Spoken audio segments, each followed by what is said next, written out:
أعوذ بالله السميع العليم من الشيطان الرجيم. بسم الله الرحمن الرحيم. تبارك الذي بيده الملك وهو على كل شيء قدير، الذي خلق الموت والحياة ليبلوكم أيكم أحسن عملا وهو العزيز الغفور، الذي خلق 7 سماوات طباقا ما ترى في خلق الرحمن من تفاوت فارجع البصر هل ترى من فطور ثم ارجع البصر كرتين ينقلب إليك البصر خاسئا وهو حسير، ولقد زينا السماء الدنيا بمصابيح وجعلناها رجوما للشياطين وأعتدنا لهم عذاب السعير، وللذين كفروا بربهم عذاب جهنم وبئس المصير، إذا ألقوا فيها سمعوا لها شهيقا وهي تفور تكاد تميز من الغيظ كلما ألقي فيها فوج سألهم خزنتها لم يأتكم نذير قالوا بلى قد جاءنا نذير فكذبنا وقلنا ما نزل الله من شيء أنتم إلا في ضلال كبير، وقالوا لو كنا نسمع ونعقل ما كنا في أصحاب السعير فاعترفوا بذنبهم فسحقا لأصحاب السعير، إن الذين يخشون ربهم بالغيب لهم مغفرة وأجر كبير، وأسروا قولكم واجهروه به إنه عليم بذات الصدور، ألا يعلم من خلق وهو لطيف الخبير، هو الذي جعل لكم الأرض ذلولا فامشوا في مناكبها وكلوا من رزقه وإليه النشور، أأمنتم من في السماء أن يخسف بكم الأرض فإذا هي تمور أم أمنتم من في السماء أن يرسل عليكم حاسبا فستعلمون كيف نذير، ولقد كذب الذين من قبلهم فكيف كان نكير، أولم يروا إلى الطير فوقهم صافات ويقبضن ما يمسكهن إلا الرحمن إنه بكل شيء بصير، أمن هذا الذي هو جند لكم ينصركم من دون الرحمن إن الكافرون إلا في غرور، أمن هذا الذي يرزقكم من أمسك رزقه بل لجوا في عتب ونفور، أفمن يمشي مكبا على وجهه أهدى أمن يمشي سويا على صراط مستقيم، قل هو الذي أنشأكم وجعلكم السمع والأبصار والأفئدة قليلا ما تشكرون، قل هو الذي يراكم في الأرض وإليه تحشرون، ويقولون متى هذا الوعد إن كنتم صادقين، قل إنما العلم عند الله وإنما أنا نذير مبين، فلما رأوه زلفة سيئت وجوه الذين كفروا وقيل هذا الذي كنتم به تدعون، قل أرأيت من أهلكني الله ومن معي أو رحمنا فمن يجير الكافرين من عذاب أليم، قل هو الرحمن آمنا به وعليه توكلنا فستعلمون من هو في ضلال مبين، قل أرأيت من أصبح ماؤكم غورا فمن يأتيكم بماء معين. نون والقلم ما يسترون ما أنت بنعمة ربك بمجنون وإن لك لأجرا غير ممنون وإنك لعلى خلق عظيم فستبصر ويبصرون بأيكم مفتون، إن ربك هو عالم بمن ضل عن سبيله وهو أعلم بالمهتدين، فلا تطع المكذبين ودون تدهن فيدهنون ولا تطع كل حلاف مهين هماز مشاء بنميم مناع للخير معتد نثيم عتل بعد ذلك ذنيم أن كان ذا مال وبنين، إذا تتلى عليه آياتنا قال أساطير الأولين سنسمه على الخرطوم إنا بلوناهم كما بلونا أصحاب الجنة إذ أقسموا لا يصرمنها مصبحين ولا يستسنون فطاف عليها طائف من ربك وهم نائمون فأصبحت كالصريم فتنادوا مصبحين أن يغدوا على حرثكم إن كنتم صارمين، فانطلقوا وهم يتخافتون ألا يدخلنها اليوم عليكم مسكين وغدوا على حرد قادرين، فلما رأوها قالوا إنا لضالون بل نحن محرومون، قال أوسطهم ألم أقل لكم لولا تسبحون قالوا سبحان ربنا إنا كنا ظالمين، فأقبل بعضهم على بعض يتلاوبون قالوا يا بننا إنا كنا طاغين عسى ربنا أن يبدلنا خيرا منها إنا إلى ربنا راغبون، كذلك العذاب والعذاب الآخرة أكبر لو كانوا يعلمون، إن للمتقين عند ربهم جنات النعيم، أفنجعل المسلمين كالمجرمين ما لكم كيف تحكمون أم لكم كتاب فيه تدرسون إن لكم فيه لما تخيرون أم لكم أيمان علينا بالغة إلى يوم القيامة إن لكم لما تحكمون سلهم أيهم بذلك زعيم أم لهم شركاء فليأتوا بشركائهم إن كانوا صادقين، يوم يكشف عن ساق ويدعون إلى السجود فلا يستطيعون خاشية أبصارهم ترهقهم ذلة وقد كانوا يدعون إلى السجود وهم سالمون، فذرني من يكذب بهذا الحديث سنستدرجهم من حيث لا يعلمون وأملي لهم إن كيدي متين، أم تسأل مغرم فهم من مغرم مثقلون عندهم غير فهم يكتبون فاصبر لحكم ربك ولا تكن كصاحب الحوت إذ نادى وهو مكظوم لولا أن تداركه نعمة من ربه لنبذ بالعراء وهو مذموم فاستباه ربه فجعله من الصالحين، وإن يكاد الذين كفروا ليزلقونك بأبصارهم لما سمعوا الذكر ويقولون إنه لمجنون وما هو إلا ذكر للعالمين. الحاقة ما الحاقة وما أدراك ما الحاقة كذب ثمود وعاد بالقارعة فأما ثمود فأهلكوا بالطاغية وأما عاد فأهلكوا بريح صرصر آتية سخرها عليهم 7 ليال و8 أيام حسوما فترى القوم فيها سرعى كأنهم أعجاز نخل خاوية فهل ترى لهم من باقية وجاء فرعون ومن قبله والمؤتفكات بالخاطئة فعصوا رسول ربهم فأخذهم مغصة رابية إنا لما طغى الماء حملناكم في الجارية لنجعلها لكم تذكرة متعيها أذن واعية فإذا نفخ في السور نفخة واحدة وحملت الأرض والجبال فدكتا دكة واحدة فيومئذ وقعت الواقعة وانشقت السماء فهي يومئذ واهية والملك على أرجائها ويحمل عرش ربك فوقهم يومئذ 8 يومئذ تعرضون لا تخفى منكم خافيا فأما من أوتي كتابه بيمينه فيقول هاؤم اقرءوا كتابيه إني ظننت أني ملاق حسابيه فهو في عيشة راضية في جنة عالية قطوفها دانية كلوا واشربوا هنيئا بما أسلفتم في الأيام الخالية وأما من أوتي كتابه بشماله فيقول يا ليتني لم أوت كتابيه ولم أدر ما حسابيه يا ليتها كانت القاضية ما أغنى عني ماليه هلك عني سلطانيه خذوه فغلوه ثم الجحيم صلوه ثم في سلسلة زرعها 70 ذراعا فاسلكوه إنه كان لا يؤمن بالله العظيم ولا يحض على طعام المسكين فليس له اليوم هاهنا حميم ولا طعام إلا من غسلين لا يأكله إلا الخاطئون فلا أقسم بما تبصرون وما لا تبصرون إنه لقول رسول كريم وما هو بقول شاعر قليلا ما تؤمنون ولا بقول كاهن قليلا ما تذكرون تنزيل من رب العالمين ولو تقبل علينا بعض الأقابيل لأخذنا منه باليمين ثم لقطعنا منه الوتين فما منكم من أحد له حاجزين وإنه لتذكرة للمتقين وإنا لنعلم أن منكم مكذبين وإنه لحسرة للكافرين وإنه لحق اليقين فسبح باسم ربك العظيم سأل سائل بعذاب واقع للكافرين ليس له دافع من الله ذي المعارج تعرج الملائكة والروح إليه في يوم كان مقداره 50,000 سنة فاصبر صبرا جميلا إنهم يرونه بعيدا ونراه قريبا يوم تكون السماء كالمهل وتكون الجبال كالعهن ولا يسأل حميم حميما يبصرونهم يود المجرم لا يفتدي بعذاب يومئذ ببنيه وصاحبته وأخيه وفصيلته التي تؤويه ومن في الأرض جميعا ثم ينجيه كلا إنها لظى نزعة للشوى تدعو من أدبر وتولى وجمع فعوها إن الإنسان خلق هلوعا إذا مسه الشر جزوعا وإذا مسه الخير منوعا إلا المصلين الذين هم على صلاتهم دائمون والذين في أموالهم حق معلوم للسائل والمحروم والذين يصدقون بيوم الدين والذين هم من عذاب ربهم مشفقون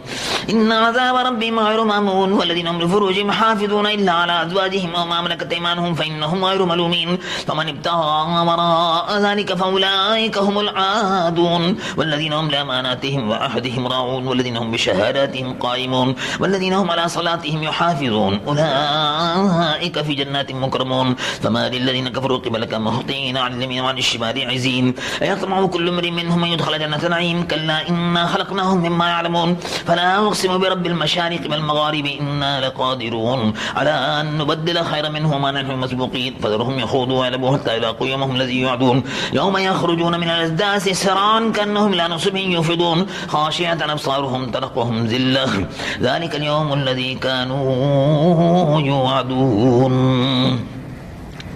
إنا أرسلنا نوحا إلى قومه أن أنذر قومك من قبل أن يأتيهم عذاب أليم قال يا قوم إني لكم نذير مبين أن اعبدوا الله واتقوه وأطيعون يغفر لكم من ذنوبكم ويؤخركم إلى أجل مسمى إن أجل الله إذا جاء لا يؤخر لو كنتم تعلمون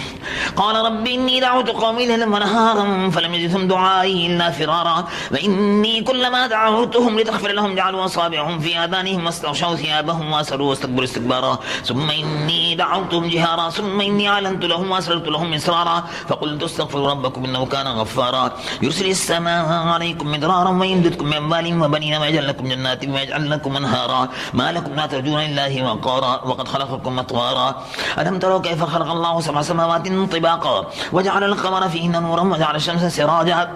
والله أنبتكم من الأرض نباتا ثم يعيدكم فيها فيخرجكم إخراجا والله جعل لكم الأرض بساطا لتسلكوا منها سبلا فجاجا قال نوح رب إنهم عصوني واتبعوا من لم يزده ماله وولده إلا خسارا ومكروا مكرا كبارا وقالوا لا تذرن آلهتكم ولا تذرن ودا ولا سواعا ولا يغوث ويعوق ونسرا وقد ضلوا كثيرا ولا تزيد الظالمين إلا ضلالا مما خطياتهم أغرقوا فأدخلوا نارا فلم يجدوا لهم من دون الله أنصارا وقال نوح رب لا تذر على الأرض من الكافرين ديارا إنك إن تذرهم يضلوا عبادك ولا يلدوا إلا فاجرا كفارا رب اغفر لي ولوالدي ولمن دخل بيتي مؤمنا وللمؤمنين والمؤمنات ولا تزد الظالمين إلا تبارا قل أوحي إلي أنه استمع نفر من الجن فقالوا إنا سمعنا قرآنا عجبا يهدي إلى الرشد فآمنا به ولن نشرك بربنا أحدا وأنه تعالى جد ربنا ما اتخذ صاحبة ولا ولدا وأنه كان يقول سفيهنا على الله شططا وأنا ظننا أن لن تقول الإنس والجن على الله كذبا وأنه كان رجال من الإنس يعوذون برجال من الجن فزادوهم رهقا وأنهم ظنوا كما ظننتم أن لن يبعث الله أحدا وأنا لمسنا السماء فوجدناها ملئت حرسا شديدا وشهبا وأنا كنا نقود منها مقاعد للسمع فمن يستمع لا يجد له شهابا رصدا وأنا لا ندري شر نريد بمن في الأرض مراد بهم ربهم رشدا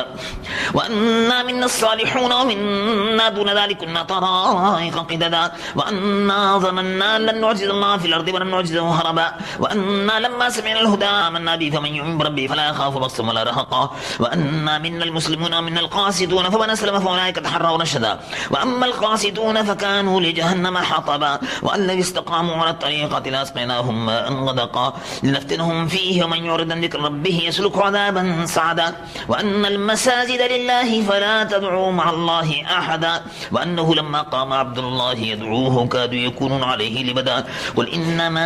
أدعو ربي ولا أشرك به أحدا قل إني لا أملك لكم ضرا ولا رشدا قل إني لن يجيرني من الله أحد ولن أجد من دونه ملتحدا إلا بلاغا من الله ورسالاته ومن يعص الله ورسوله فإن له نار جهنم خالدين فيها أبدا حتى إذا رأوا ما يوعدون فسيعلمون من أضعف ناصرا وأقل عددا قل إن أدري قريب ما توعدون أم يجعل له ربي أمدا عالم الغيب فلا يظهر على غيبه أحدا إلا من ارتضى من رسول فإنه يسلك من بين يديه ومن خلفه رصدا ليعلم أن قد أبلغوا رسالات ربهم وأحاط بما لديهم وأحصى كل شيء عددا يا أيها المزمل قم الليل إلا قليلا نصفه وانقص منه قليلا أو زد عليه ورتل القرآن ترتيلا إنا سنلقي عليك قولا ثقيلا إن ناشئة الليل هي أشد وطم أقوم قيلا إن لك في النهار سبحا طويلا واذكر اسم ربك وتبتل إليه تبتيلا رب المشرق والمغرب لا إله إلا هو فاتخذه وكيلا واصبر على ما يقولون مهجرهم هجرا جميلا وذرني والمكذبين أولي النعمة ومهلهم قليلا إن لدينا أنكالا وجحيما وطعاما ذا غصة وعذابا أليما يوم ترجف الأرض والجبال وكانت الجبال كثيبا مهيلا إنا أرسلنا إليكم رسولا شاهدا عليكم كما أرسلنا إلى فرعون رسولا فعصى فرعون الرسول فأخذناه أخذا وبيلا فكيف تتقون إن كفرتم يوما يجعل الولدان شيبا السماء منفطر به كان وعده مفعولا إن هذه تذكرة فمن شاء اتخذ إلى ربه سبيلا وإن ربك يعلم أنك تقوم أدنى من ثلثي الليل ونصفه وثلثه وطائفة من الذين معك والله يقدر الليل والنهار علم أن لن تحصوه فتاب عليكم فاقرؤوا ما تيسر من القرآن علم أن سيكون منكم مرضى وآخرون يضربون في الأرض يبتغون من فضل الله وآخرون يقاتلون في سبيل الله فاقرؤوا ما تيسر منه وأقيموا الصلاة وآتوا الزكاة وأقرضوا الله قرضا حسنا وما تقدموا لأنفسكم من خير تجدوه عند الله هو خيرا وأعظم أجرا واستغفروا الله إن الله غفور رحيم يا أيها المدثر قم فأنذر وربك فكبر وثيابك فطهر والرجز فاهجر ولا تمنن تستكثر ولربك فاصبر فإذا نقر في الناقور فذلك يومئذ يوم عسير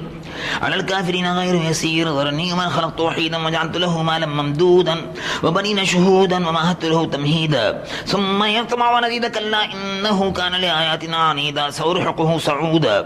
إنه فكر وقدر فقتل كيف قدر ثم قتل كيف قدر ثم نظر ثم عبس وبصر ثم أدبر استكبر واستكبر فقال إن هذا إلا سحر يؤثر إن هذا إلا قول البشر سأصليه سقر ما أدراك ما سقر لا تبقي ولا تذر لواحة للبشر عليها 19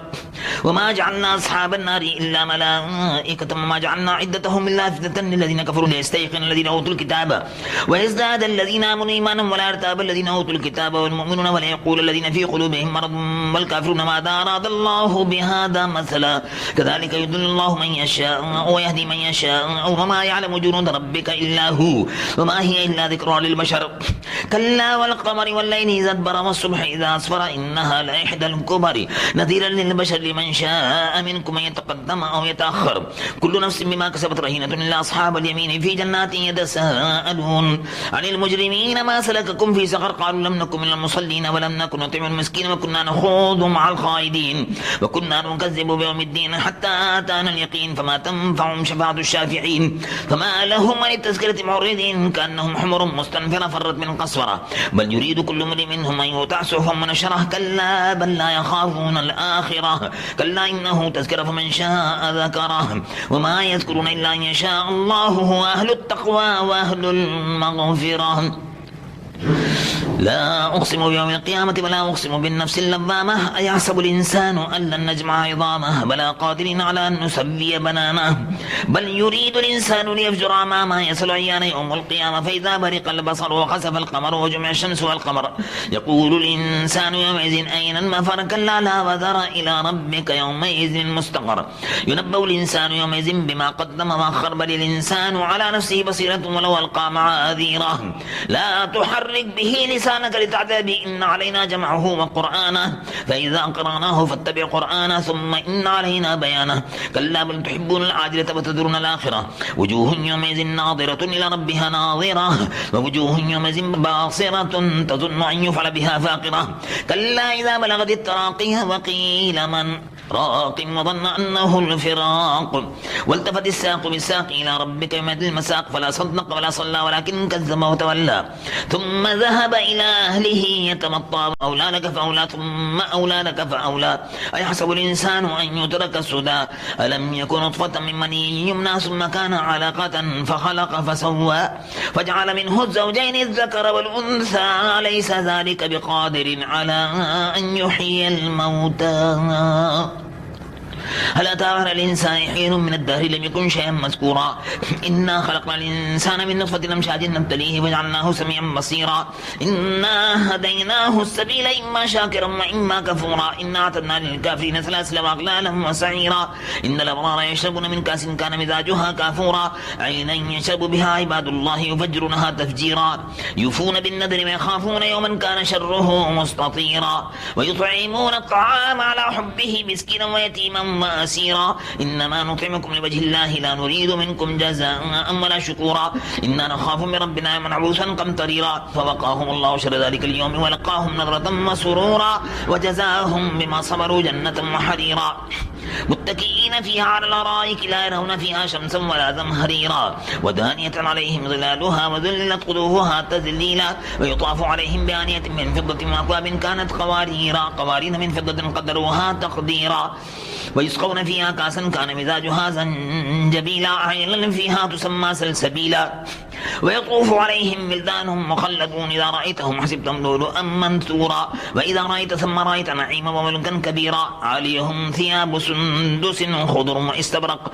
وحلوا وسابر من فضة وسقاهم ربهم شرابا طهورا إن هذا كان لكم جزاء وكان سعيكم